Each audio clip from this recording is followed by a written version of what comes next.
kumakatawan sa Lucky Lag na tinatawag o yung isang stock niya po na Lucky Bamboo. Sapat na po yan na makapagbigay sa inyo ng pinatubo dun sa ating lupa na Lucky Bamboo, no. So tanggalin nyo lang po yan ng mga yung 5 elements po ng feng shui naka-accompany dito, no. Kaya po swerteng swerte.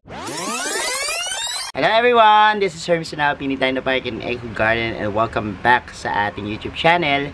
And for today's video, ano nga ba gagawin natin? Kanina po, pagpasok ko dito sa ating garden, nakita ko gumagawa sila ng mga souvenir at nakita ko yung Lucky Bamboo. Ang ganda niya.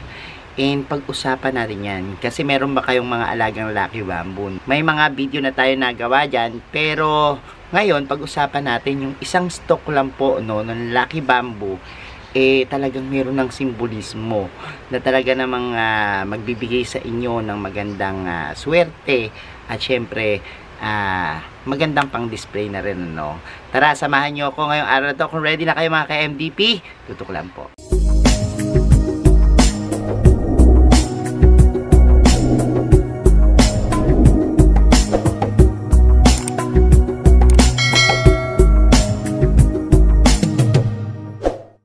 And we're back mga ka-MTP at ngayon nga pong araw na ito, ayan yung sinasabi ko sa inyo kanina na ginagawa nilang souvenir May tanggap po silang souvenir ng Lucky Bamboo at pag-usapan natin kung ano yung hatid na swerte ng halamang yan at bakit madalas ipangbigay ito sa souvenir at gagawa din po tayo mamaya ng arrangement na mas suswertehin pa kayo kapag ganito yung ginawa nyo. Tara! So narito po yung mga souvenirs ng Lucky Bamboo at ang ganda po nito Yan po mga Lucky Bamboo.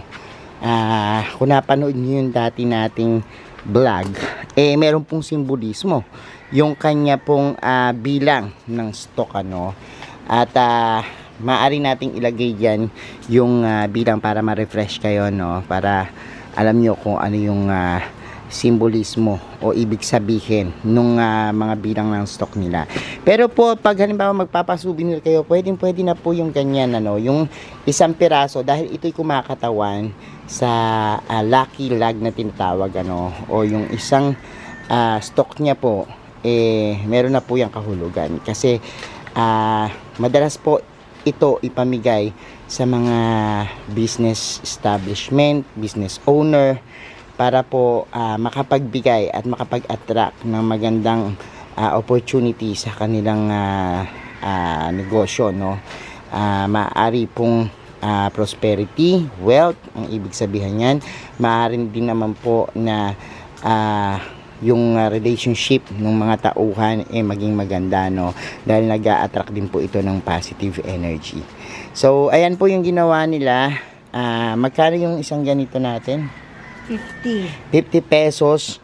Naka-arrange na po yan at kung makikita nyo, yan ay naka-white pot na po na parang mga ceramic yung itsura niya, yung design At the same time naman po, meron na rin po siyang mga nakalagay na decor maaari pong moss, maaari din naman po na bato So kung ano po ang magustuhan nyo or request ng mga client, yun po yung ginagawa natin So napakaganda po niyan at makita nyo may mga magagandang design yung kanilang stock So yan po yung mga Lucky Bamboo. Actually ang Lucky Bamboo po meron po yung paraan ng pagtatanim at napaka versatile niya po. Pwede po siya sa lupa at pwede po siya sa tubig So may mga tanim tayo dito na dinirekta na natin sa lupa at talagang lumaki na sila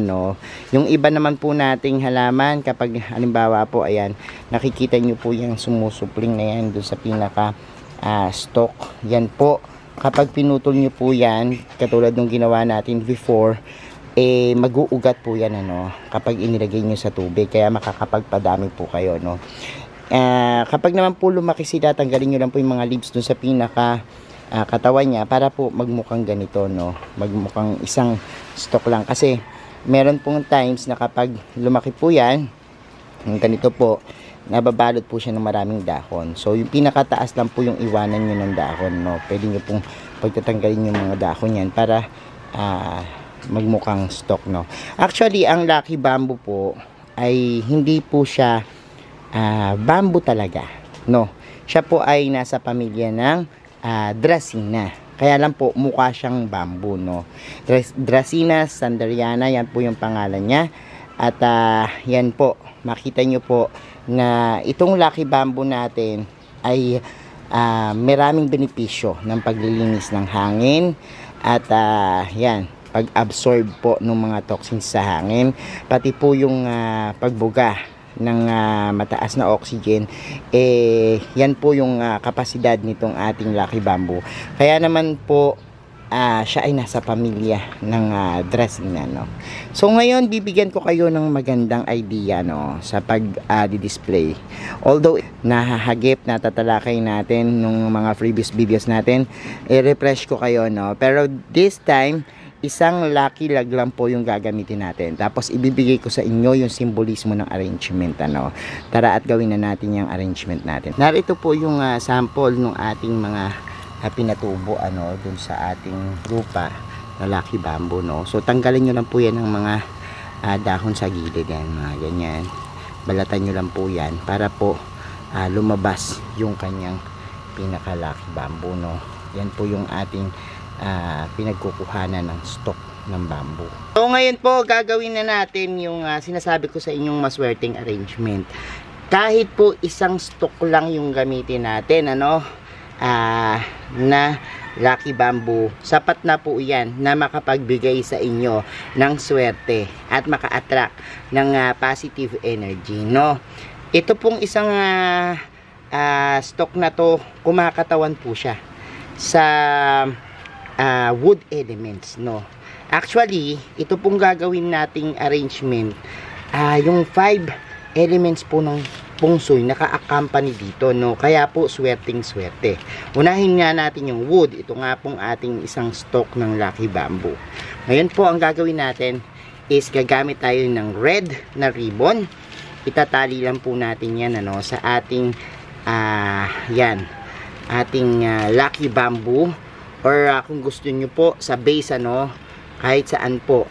Tapos po i-ribbon lang po natin siya. Kahit normal na ribbon lang po, ano, pwede na po iyan.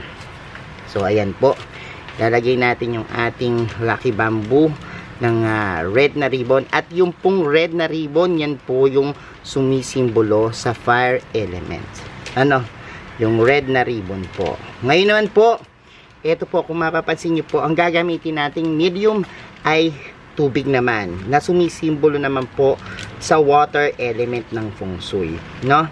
At yan po, lalagyan po natin siya ng mga bato. Pwede pong white, pwede pong ganitong kulay. Yan naman po ang susimbolo sa earth element, no. So lagay na po natin sa ating tubig yung ating bato. Yan. At tapos po ilagay natin tong ating Lucky Bamboo, no. Yan, para po yan yung magsilbing earth element ng ating arrangement. So kapag nalagyan na po natin ng bato yung ating arrangement, lalagyan naman po natin siya ng mga coins. Kahit ano pong coins, ano. Kasi po ang coins ay sumisimbolo ng metal, no. So lagyan na po natin siya ng yan, mga coins sa paligid niya, no. Kung mapapansin niyo po, may makikita kayo minsan na naglalagay po ng mga coins sa kanilang mga Lucky Bamboo. Yan po yung ibig sabihin niya, no. Yan po ay sumisimbolo ng metal element. So ito pong arrangement natin na to, napakaswerte na po na to, ano. Maaari nyo pong gawin yan sa inyo. Pwede nyo pong ilagay yan sa malapit sa pintuan para pagpasok pa lang po ng ating pamamahay, yan, makatanggap na po tayo ng magandang biyaya. Pati po sa bintana, nagsisilbing protection din po ito. At sa mga office table, pwede rin po sa living room, kung saan nyo po gustong ma-enhance, no, yung inyong energy, dun nyo po ilagay itong ating swerteng arrangement ng isang stalk ng Lucky Bamboo. So, yan po yung ating arrangement. So, ayan mga ka-MDP, napanood nyo na po yung simbolismo ng ating Lucky Bamboo. Yung isang stock po, pwedeng maging maswerte po yan sa inyo na sa panggitan po ng ating pag-arrange dyan, At nalaman nyo na rin po na itong ating mga Lucky Bamboo ay napakagandang ipamigay sa souvenir, as a gift, Thank you so much po mga ka-MVP sa inyong panonood, sa lahat po na nagla-like, nag-share at nagko-comment ng ating mga video.